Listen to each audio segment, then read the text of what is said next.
Hello everyone, welcome to Gonch's Menagerie. I am Gonch. This is going to be a quick-ish for me, hobby update and channel update with the overall course of the channel and what's been going on since the last update. Last update, I was talking about I was in the final push to graduation. I did graduate. I now have time on my hands because I come home and I don't have to do homework right away, so that's been nice. Which has led to me actually being somewhat productive. Again, pardon my high-tech transfer here as I bring on our really high-tech Lazy Susan. But I've been focusing on trying to get the Dead Man's Hand core gangs done. I am working my way through all 4 of the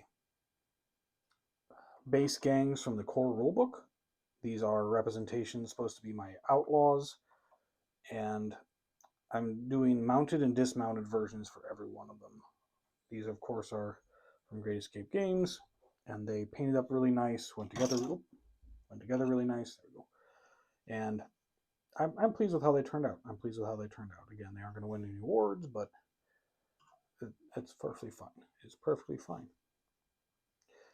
So they are the Spotted Gang is the name of the gang. I was trying to think of some way to unify them all across, keep them separate from my cowboys, my desperados, my lawmen, etc. Lawmen, of course, have the tin stars on them, or the brass stars on their chests, and I'm like, well, how do I separate my outlaws from my desperados?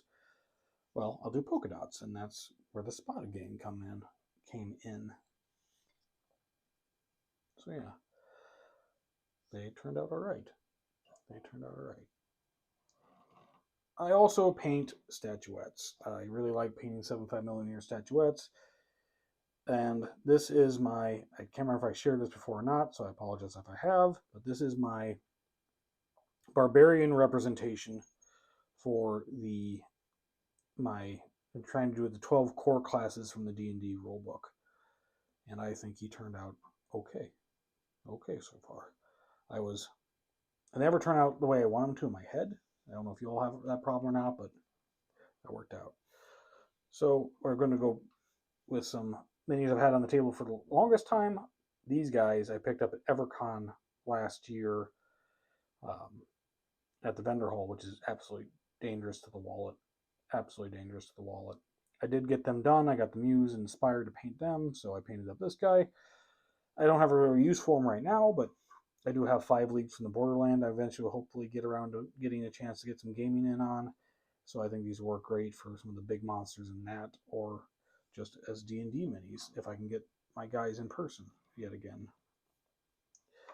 Then last year, too, I went to Phoenix Con, also in Appleton, Wisconsin. Met up with my buddy Narcisco down there. And these guys were for sale at one of the vendor halls, yet again, ran into that vendor hall issue. And had the urge to paint them up and use up some paint I had on my palette, and got inspired, and so I closed that loop out as well. And then one last one. They aren't the greatest sculpts in the world. I think these are generic-ish 3D prints. I'm not really positive, but they will work fine for NPCs or just regular antagonists. This one just got finished today. This is my rogue representation. I don't know what took me so long to get him done because the base has been done for over a month. But I got inspired and I got him. I'm just going to put him on the thing here. I got inspired to get him done, and so I took the time to get him finalized, at least for me, and he's going to join the rest of the classes there. So that's it for minis. Other projects coming on, I'm currently working on Dead Man's Hand. I'm currently working on my Dead Man's Hand board. I'm working on a couple RPG minis. I've got some Guards of Traitor's Toll. My goal is to update and improve my Dead Man's Hand board from when I first started the hobby. And if you hear heavy breathing, I swear it's not me. It's one of my shepherds. Heisig. Hi, Bubba. So those are on the things for the day. The project I didn't plan on was a during my grand tour, I did visit some of the gaming stores where my guys live at in Wisconsin. I ended up getting the starter box for Epic ACW. Pass up a deal that I couldn't pass up. Or I found a deal I couldn't pass up. That's a proper way of saying what I wanted to say. So I ended up getting that. So 2,500 15-ish millimeter figures on deck to go to. So let's take a moment, if you don't mind, to talk about the overall plan for the channel. If you follow me, well, if you're watching this, there's also some other videos to check out, some other hobby updates, me rambling about RPG minis from Tales of the Table, and then there is the Lords of Ash podcast, which is two of my guys currently from my current D&D group sitting down and talking about the hobby.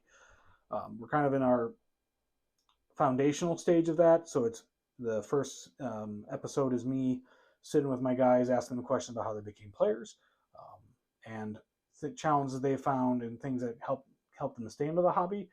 Because our next episode, when we all get time, is how they became DMs and about their tables. Because two of my guys who never played before are now running their own tables, and I think that's awesome. And just want to hear about that. Tentative plan for our third episode is them being able to turn the tables on me and ask me questions, which could end up good or bad depending on how things go. Other playlists currently on the channel that is new and kind of going along with our theme is New to RPG Guide. Back in the day, way many years ago when I got into the hobby, I had a trouble, I won't say I have trouble breaking in. I had questions I couldn't find the answer to, or it wasn't really gate kept, but starting anything new is hard, right? Starting anything new is hard, and I want to do, if I could, give back to the hobby that's given as much to me, and if someone's interested in it, help break into the hobby in a way that makes it enjoyable. Or not makes it enjoyable, but maybe demystify some things, etc. And just a way of, you're allowed to be human, you're allowed to make mistakes, you're not allowed to not know things. The beautiful thing about both, to me, wargaming, miniature painting, etc., is the community that comes along with it, right? And let's focus on that, and not so much. Let's focus on that. Let's leave it there. So that's the current state of the channel, the current state of my table, besides the fact that I have too much room and my pile of shame is hidden out of sight, so I think I can go buy more minis.